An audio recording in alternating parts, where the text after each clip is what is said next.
आप सबको बहुत बहुत बधाई देता हूं, शुभकामनाएं देता हूं।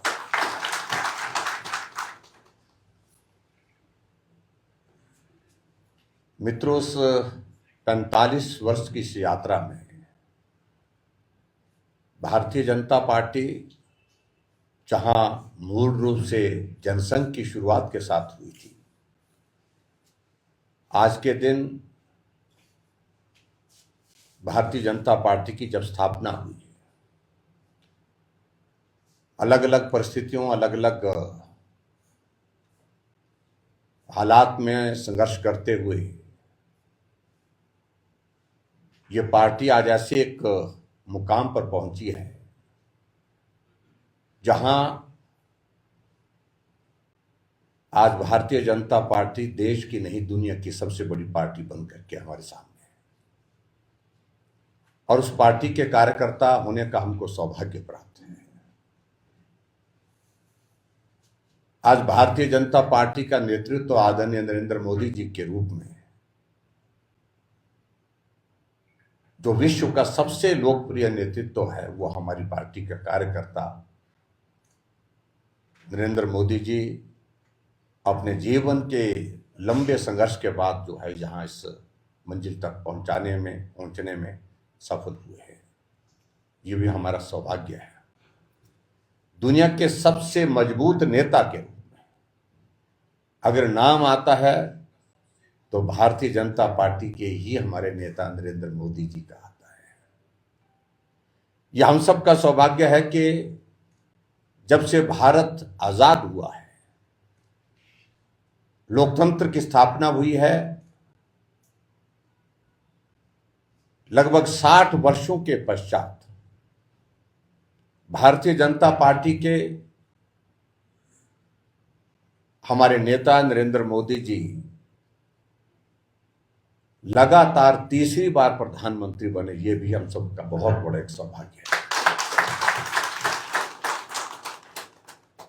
और इस यात्रा के पीछे मुझे लगता है कि आज का ये दिन बहुत महत्वपूर्ण हम सबके लिए है कि बहुत सारे कार्यकर्ताओं ने अपना जीवन का सर्वस्व इस पार्टी को मजबूत करने के लिए, पार्टी की जीत के लिए दिया है। उनके उस योगदान को, उनके उस बलिदान को भी हमको स्मरण करना चाहिए। जनसंघ की स्थापना 1951 में हुई थी। डॉक्टर श्यामा प्रसाद मुखर्जी जनसंघ के संस्थापक अध्यक्ष के रूप में उन्होंने पार्टी को संभाला। पंडित दीनदयाल जी और डॉक्टर श्यामा प्रसाद मुखर्जी जी ने पार्टी को आगे बढ़ाने में जिस प्रकार से काम किया, वो हम सब लोगों में से मुझे लगता है कि बहुत कम लोग होंगे, लोग मुझे लगता है ही नहीं उस तरह के यहाँ पर जिन्होंने उस दौर को उस तरह से, उनकी सक्रियता, उनके उस योगदान को देखा होगा, सुना होगा। ये तो जरूर है, लेकिन देखा है तो बहुत कम। सही मायने में हमने भारतीय जनता पार्टी आगे बढ़ते हुए देखी जब अटल जी और आडवाणी जी का जो पार्टी का नेतृत्व देश में पार्टी को मजबूत करने के लिए निकला। उस पीढ़ी के हम सब कार्यकर्ता हैं जिनने उस दौर को अपने आंखों से देखा। लेकिन कोई व्यक्ति इस बात को लेकर के, कोई कार्यकर्ता इस बात को लेकर के भरोसा नहीं कर पाता था। चुनाव लड़ते थे, चुनाव कुछ जीतते थे, कुछ जगह हारते थे, लेकिन देश में अपनी पार्टी की सरकार होगी और देश में हमारी पार्टी के नेता देश के प्रधानमंत्री होंगे। इन सारी चीजों को लेकर के बहुत आत्मविश्वास के साथ कहना कठिन था, लेकिन विचार पर आधारित यह पार्टी कार्यकर्ताओं का संग्रह करती रही, कार्यकर्ताओं को जोड़ती रही, कार्यकर्ताओं को आगे बढ़ने के लिए प्रेरित करती रही। और आज हमें इस बात की प्रसन्नता है कि जहां एक ऐसा भी दौर आया था जब भारतीय जनता पार्टी के मात्र 2 सांसद रह गए थे, आज भारतीय जनता पार्टी एनडीए गठबंधन की सरकार देश में लगातार तीसरी बार है। 240 भारतीय जनता पार्टी के हमारे अपने सांसद हैं, और इसके अलावा हम और चीजों को भी देख रहे हैं। अगर हम इस प्रगति के दृष्टि से अगर देखें तो मुझे लगता है कि बहुत सारी चीजें ऐसी हैं। आज 21 राज्यों में भारतीय जनता पार्टी एनडीए की गठबंधन की सरकार है, और विशुद्ध सरकार 15 राज्यों में है। यह भी हमारे लिए मुझे लगता है कि एक बहुत बड़ी, इस पीढ़ी को एक बहुत बड़ा एक अवसर जो अपने आंखों के सामने भारतीय जनता पार्टी को यशस्वी देखने का सौभाग्य प्राप्त हुआ है। आज हमारे राज्यसभा में हमारे सदस्यों की संख्या, जहां 240 लोकसभा के सदस्य हैं, 98 राज्यसभा के हमारे भारतीय जनता पार्टी के सांसद चुन करके आए हुए हैं। और हमारे लिए यह भी प्रसन्नता का विषय है कि आज भारतीय जनता पार्टी का विस्तार तो हो रहा है, लेकिन भारतीय जनता पार्टी के कार्यकर्ताओं ने, हमारे नेतृत्व ने जो दरी पर बैठ करके बैठकों का आयोजन किया, पीपल के नीचे खुले मैदान में पार्टी के कार्यक्रमों के साथ बैठकों का आयोजन किए। आज आगे बढ़ते हुए भारतीय जनता पार्टी के नेतृत्व ने इस बात को लेकर के फैसला किया कि पार्टी का हर मुख्यालय पर, जिला मुख्यालय पर अपना कार्यालय हो। और हमारे लिए प्रसन्नता की बात है कि 772 जिले जो पूरे देश भर में हैं, उनमें से 580 जगह पार्टी के अपने कार्यालय या तो बन करके पूरे हो गए हैं या फिर बनने की है। और मैं उम्मीद करता हूं कि शिमला में हमारा पार्टी का कार्यालय छोटा है, अगले साल का स्थापना दिवस हम बड़े कार्यालय में मनाने की दिशा में आगे बढ़ेंगे। ऐसा पूरा वो सारी इस यात्रा का हम जिक्र करें तो मुझे लगता है कि बहुत सारा वक्त लगेगा। मैं देख रहा था कि आदरणीय सिद्धार्थन जी को भी कहीं जाना है, लेकिन भारतीय जनता पार्टी ने जो अपने जो वैचारिक जो हमारी कमिटमेंट्स थी, उनके साथ कभी समझौता नहीं किया। जनता पार्टी के रूप में 1977 में सरकार बनी थी, और जिसमें जनसंघ भी शामिल हुआ था, लेकिन वैचारिक दृष्टि से हम अलग हैं। हमारा कुछ मुद्दों को लेकर के कहना बड़ा स्पष्ट है, ये पहले दिन से रहा, और उस पर कॉम्प्रोमाइज नहीं किया तो नहीं किया। चाहे वो धारा 370 का हम जिक्र करते थे, चाहे राम जन्मभूमि पर मंदिर का निर्माण होना चाहिए, भव्य मंदिर बनना चाहिए, इस बात को लेकर के बात कहते थे। इन सारी मुद्दों को लेकर के भारतीय जनता पार्टी ने अपनी पहचान को पहले दिन से ही स्पष्ट रखा, जनसंघ के समय से। और सही मायने में 1977 में सरकार जनता पार्टी के बनने के बाद 1980 में हालात इस कदर बन गए, जब वैचारिक दृष्टि से सरकार के अंदर भी टकराव होने लगा, तो हमारी पार्टी के नेतृत्व ने, जो राष्ट्रीय स्वयंसेवक संघ जो हमारा प्रेरणा का स्रोत है, उस प्रेरणा से आगे बढ़ते हुए फैसला लिया कि विचार के साथ समझौता नहीं होगा, और देश की मूल संस्कृति को, मूल संस्कार को, मूल विचारधारा को अगर जिसका प्रतिनिधित्व करता है तो वो राष्ट्रीय स्वयंसेवक संघ है। राष्ट्रीय स्वयंसेवक संघ जो हमारा विचारधारा का स्रोत है, उसके आधार पर हमको अलग पार्टी बना करके अपने काम पर निकलना चाहिए। तो भारतीय जनता पार्टी की स्थापना हुई आज के दिन 6 अप्रैल 1980 को। बीजेपी और अटल बिहारी वाजपेयी जी देश के पहले भारतीय जनता पार्टी के अध्यक्ष बने, और उन्होंने संक्षेप संबोधन में अपने उस दिन कहा था कि मैं हिम्मत कर रहा हूं आपके सामने इस बात को कहने की कि सूरज निकलेगा, अंधेरा छटेगा, और कमल खिलेगा, इस बात को लेकर के उन्होंने भविष्यवाणी उस वक्त की थी, आज से 46 वर्ष पहले, जिस दिन भारतीय जनता पार्टी की स्थापना हुई थी। पार्टी के हमारे उस वक्त के पहले अध्यक्ष श्रद्धेय अटल बिहारी वाजपेयी जी ने बात कही थी, और आज हम उनकी उस बात को, उस स्वप्न को, उस वाक्य की पूर्ति अपने आंखों के सामने देख रहे हैं। ये हमारे लिए बहुत बड़ी सौभाग्य की बात है।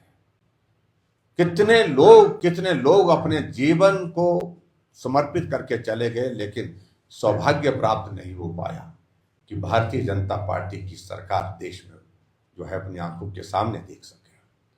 कितने हमारे समर्पित कार्यकर्ताओं ने अपने जब जीवन का बलिदान दे दिया, लेकिन राम जन्मभूमि के मंदिर का निर्माण का कार्य अपनी आंखों के सामने होते हुए नहीं देख पाए।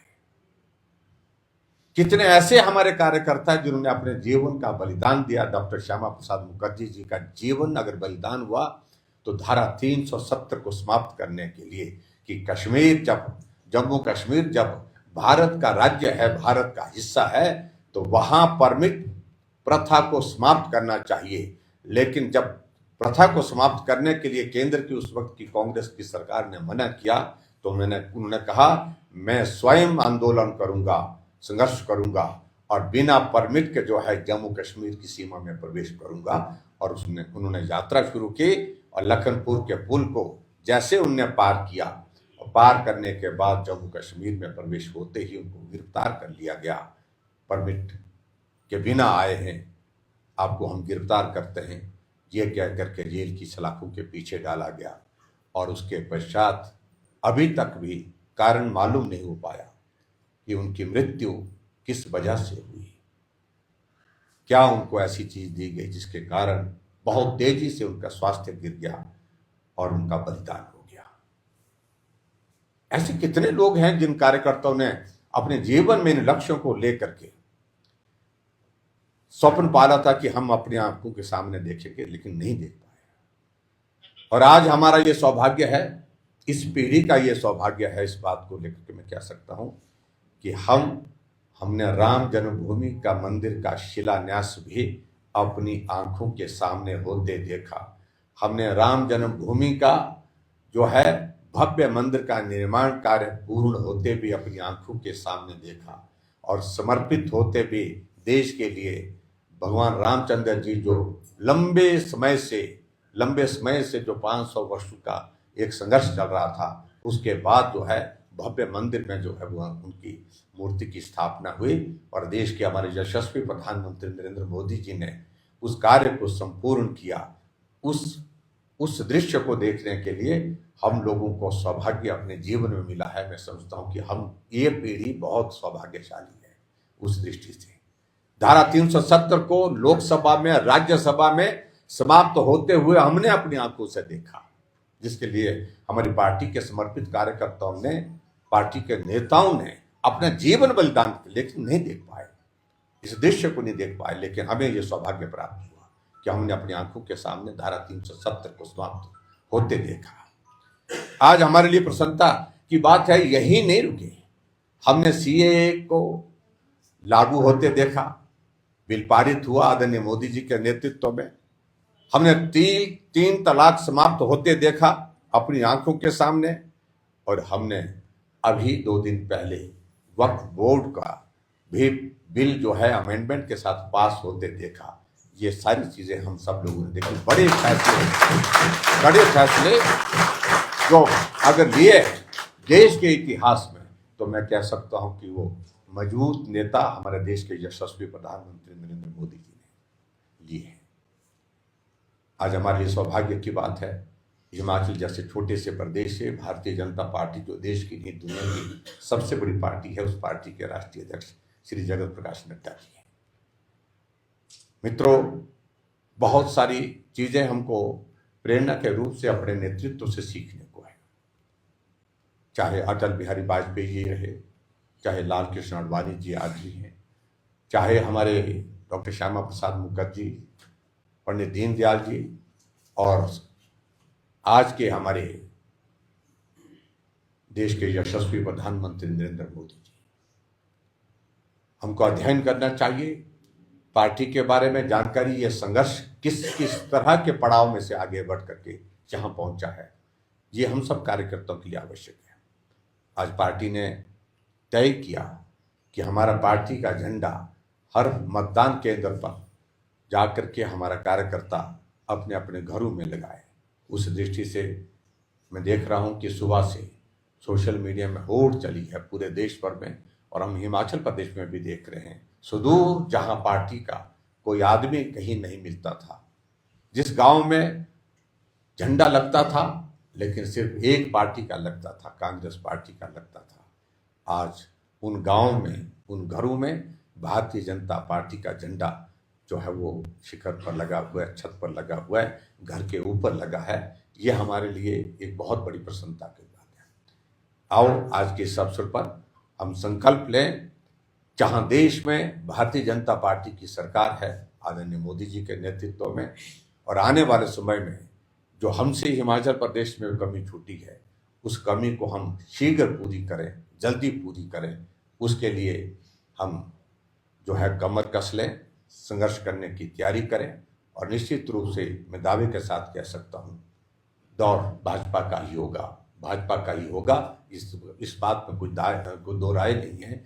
तो यही मैं आज के इस अवसर पर कहना चाहूँगा कि आओ बलिदान को भी याद करें, पार्टी के लिए जिन कार्यकर्ताओं ने, जिन नेताओं ने अपने जीवन का सर्वस्व दिया है, और उसके साथ साथ में उनके जीवन से सीख ले करके और पार्टी के अपने नेतृत्व से सीख ले करके हम सब लोग आगे बढ़ें। इतनी ही बात कहते हुए एक बार फिर से स्थापना दिवस के अवसर पर आप सबको बहुत बहुत बधाई, बहुत बहुत शुभकामनाएं, और आज रामनवमी के अवसर पर भी आप सबको बहुत बहुत शुभकामनाएं।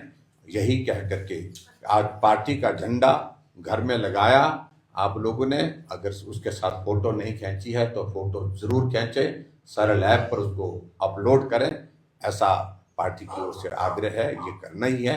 तो आप सबका आज के इस कार्यक्रम में हिस्सा लेने के लिए आप सबको बहुत बहुत धन्यवाद। नमस्कार।